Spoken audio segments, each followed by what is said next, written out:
Well, it was a little bit of an unusual Hoopfest Championship Sunday. The clouds were out all day long. We even got a little bit of rain, Caitlin, but it certainly didn't dampen the hoops we saw today. That's right. It was an exciting game, of course, from Hub Northwest, who were looking to win their 8th straight title, which is crazy. And they were down 2 late in this game to 8-10. They looked like they might be on the ropes, but then Parker Kelly absolutely took this game over late. A couple of huge 2-pointers, including, of course, the game winner and Hub Northwest champions for the 8th straight year. Our bracket was incredibly tough. Every game today was close, especially the last 2 games, and so we just we enjoyed playing. We have great chemistry, and we just love to compete. They say post-game, there's no doubt they'll be back to go for their 9th straight title. Certainly will, no surprise there. On to the 6-foot and under championship game between Millwood and Ball is Life, the same 2 teams from last year. Millwood had a big early lead in this game, but Ball is Life's Marquise Brown Jr. led a massive comeback to take a 19-18 lead late. But Millwood had a shot to win it, and Brandon Davis cashes in the game-winning walk-off 2-pointer as Millwood gets redemption for 2 years of sadness with a Hoopfest championship. Man, I can't even explain. Just seeing that ball finally go in the hoop. So 2 years in a row, we've had shots to go in.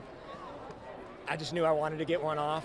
I dreamt about that exact way because it didn't end up that way last year, and I just thought about getting that opportunity again, and just so happy it went in. Honestly, I can't even explain it. How about that? Millwood has won their bracket 6 years in a row, but this is their first ever Hoopfest title. Congrats to them. On to everyone's favorite event of the day, the dunk contest. The Gonzaga women's basketball team in attendance checking out the dunks. The preliminary round gave us some highlight reel jams, including a pair from 3-time champion Tyler Cronk. But in the final dunk-off, neither Cronk nor fellow finalist Ben Ellert could slam one home, and Cronk was awarded the title based off his dunks in the first round.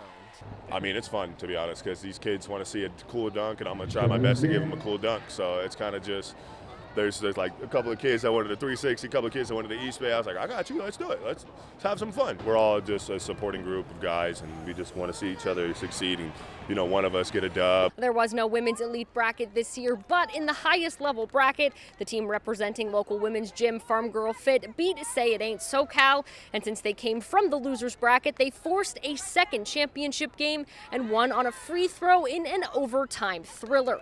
The gym's owner, who plays on the team, says Farm Girl Fit is all about health, strength, and community, and the championship win was extra special for one of the other team members. I am done, but I've played since 3rd grade every year except for when I was pregnant, and this is my first championship. Yeah!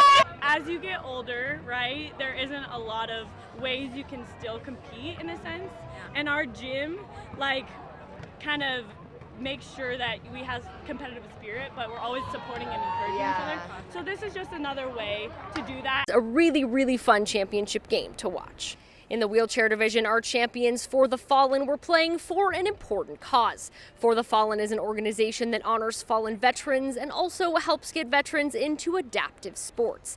The team traveled to Hoopfest all the way from Texas, and one of the team members says both wheelchair basketball and the cause he represents are incredibly important to him. I found this community of wheelchair basketball and adaptive sports, and it saved my life. And I could probably speak for probably all those guys over there, or anybody that's associated with adaptive sports or any organizations that kind of like is one of those things that where we need an outlet, we need something to look forward to every day, and this was kind of one of those things. And for the Toyota Shootoff, our winner of the trek says he just entered the competition for fun, but it was the cherry on top of a great Hoopfest weekend. I've always been a shooter, and I've always been able to make far shots, you know, chuck them full courts, half courts, whatever, but I just wanted to make the half-court shot to qualify. That was my only goal this weekend, and this happened, so awesome.